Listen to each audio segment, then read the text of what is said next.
بسم اللہ الرحمن الرحیم۔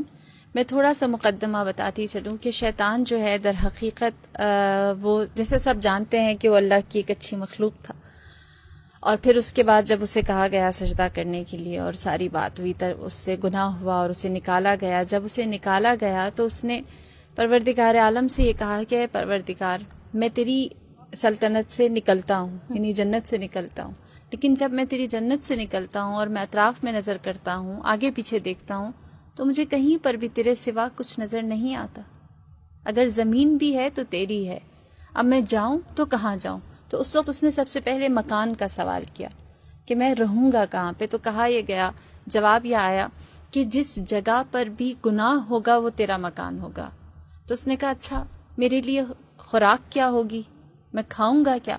تو جواب یہ آیا جو بھی غذا، جو بھی لقمہ بغیر بسم اللہ کے بنی آدم اپنے دہن میں ڈالیں گے وہ تیری خوراک ہوگی۔ لہٰذا بغیر بسم اللہ کی جتنی بھی خوراک ہمارے منہ میں جاتی ہے اس میں شیطان شریک ہوتا ہے۔ پھر اس کے بعد اس نے کہا اچھا اگر مجھے پیاس لگے تو میں کیا پیوں؟ تو کہا تیری لیے جو ہم نے مشروب رکھا ہے وہ شراب ہے۔ پھر اس نے سوال کیا اور کہا کہ تو نے انسان کے لیے کتاب اتاری ہے، مجھے بھی کوئی کتاب دے۔ ان کے لیے قرآن ہے، زبور ہے، انجیل ہے، تورات ہے۔ تو اس وقت کہا یہ گیا کہ تمہارے لیے جادو ٹونا کی کتاب ہے۔ پھر اس نے سوال کیا اور کہا کہ تو نے انسان کے لیے دعا کا راستہ رکھا ہے، وہ جو 4 سمتوں سے اس کے اختیار دیا گیا ہے، اور اللہ نے جو 2 سمتیں انسان کے لیے رکھی ہیں، ایک دعا اور دوسرا سجدہ ہے، صحیح۔ تو ان کو ہتھیار دیا ہے دعا کا اور سجدے کا، مجھے بھی ہتھیار چاہیے۔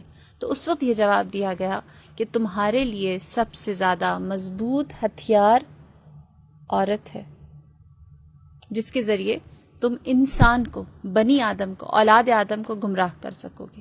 لہٰذا اس کو بہت اختیار دے کر زمین پر بھیجا گیا، اور پھر یہ کہا گیا جسے ماریہ نے بھی اشارہ کیا، اس نے کہا کہ میں چاہتا ہوں خدایا، میں نے تیری اتنا عرصہ عبادت کی ہے، 40,000 سال زمین پر کی، 40,000 سال آسمان پر کی، 40,000 سال پہلے آسمان پر کی، اور اسی طرح پورا لمبا سلسلہ ہے، 7 آسمانوں پر اس نے اللہ کی عبادت کی۔ میں نے اتنی عبادت کی، مجھے اس کی جزا کیا ملے گی؟ میں تجھ سے جزا چاہتا ہوں۔ تو اس وقت اس نے سوال کیا، اللہ تعالیٰ نے کہا مانگ، تو کیا مانگتا ہے؟ تو اس وقت اس نے سوال کیا اور کہا کہ پروردگار میں چاہتا ہوں تو مجھے نامرئی بنا دے، میں دکھائی نہ دوں، بنی آدم مجھے دیکھ نہ سکے، اسے نامرئی کر دیا۔ پھر اس نے کہا کہ مجھے اس بات کا اختیار دے کہ میں جو انسان کے ذہن میں خیالات خطور کرتے ہیں اس میں وسوسہ ڈال سکوں، لہٰذا اسے یہ اختیار بھی دے دیا گیا۔